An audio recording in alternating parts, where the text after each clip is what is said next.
Good evening dear student, সবাই কেমন আছো? আশা করি সবাই ভালো আছে। তো আজকে আমি তোমাদের জন্য নিয়ে আসলাম ক্লাস 10-এর 5.3 ম্যাথামেটিক্স কোশ্চেন নাম্বার তোমার 5। ঠিক আছে, কি বলেছে দেখো, একটি সমান্তর প্রগতির প্রথম পদ আমাদের কত 5 দেওয়া আছে। তাই প্রথম পদ কি 5 দেওয়া আছে। ঠিক আছে, শেষ পদ কত আমাদের 45 এবং সমষ্টি কত দেওয়া আছে 400 এবং পদ সংখ্যা এবং আমাদের সাধারণ অন্তর আমাদের নির্ণয় করতে হবে। ঠিক আছে, তার মানে এখানে কি দেওয়া আছে আমাদের, যে প্রথম পদ। ঠিক আছে, প্রথম পদ দেওয়া আছে। সমাধান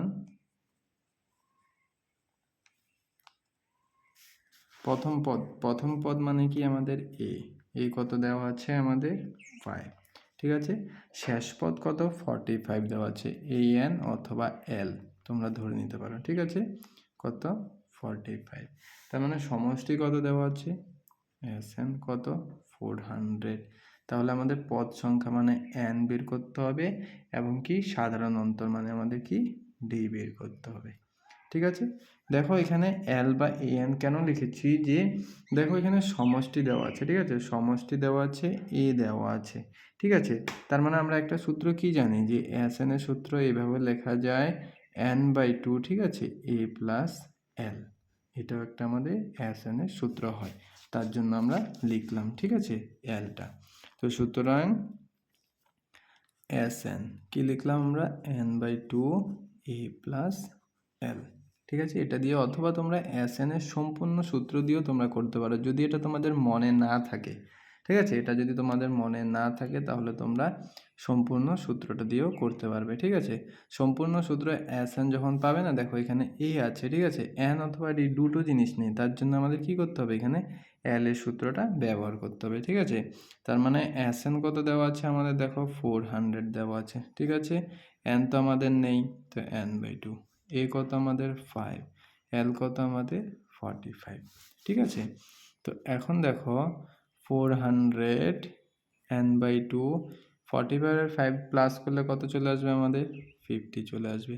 2 দিয়ে 50 কে কেটে দাও, কত চলে আসবে 25। ঠিক আছে, তো 25 দিয়ে 400 কে কেটে দাও, কত চলে আসবে আমাদের 16 চলে আসবে। তো n কত আমাদের 16। তো আমরা যদি এখন এই n এর সূত্রে বসিয়ে দিই, দেখো n পেয়ে গেলাম, শুধু একটা লাগবে, একটা মান কি d লাগবে। তো সেটা তো আমরা কি বের করতে পারবো। ঠিক আছে, তো এখন দেখো d লাগবে আমাদের, তো সুতরাং l বা an সেম জিনিস হয়, যেহেতু আমরা এখানে l দিয়ে বের করেছি তাই l লিখলাম, a প্লাস কি n-1 ইন্টু d।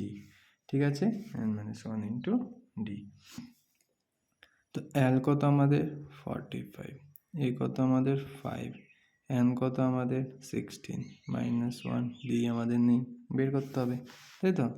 তো এখন 45 প্লাস 5 অপোজিট -5, এখানে কত চলে আসলো 15, তাই তো।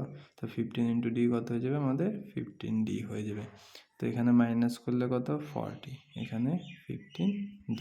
ঠিক আছে, তো অপোজিট নিয়ে আসো, 40 মাল্টিপ্লাই সংখ্যা আছে এখানে, তো অপোজিট চলে আসলে ডিভাইডেড চলে আসবে, ডি থাকবে এখানে। তো 5 দিয়ে কাটো, 5 আটা 40, 3 5 15। তো আমাদের কত চলে আসলো, ডির মান 8/3। তো সুতরাং n কত আমাদের 16, d কত আমাদের 8/3, অথবা তোমাদের পদের সংখ্যা 16 এবং সাধারণ অন্তর 8/3 ভেবে তোমরা লিখতে পারবে। ঠিক আছে, বুঝতে পেরেছ? Very good.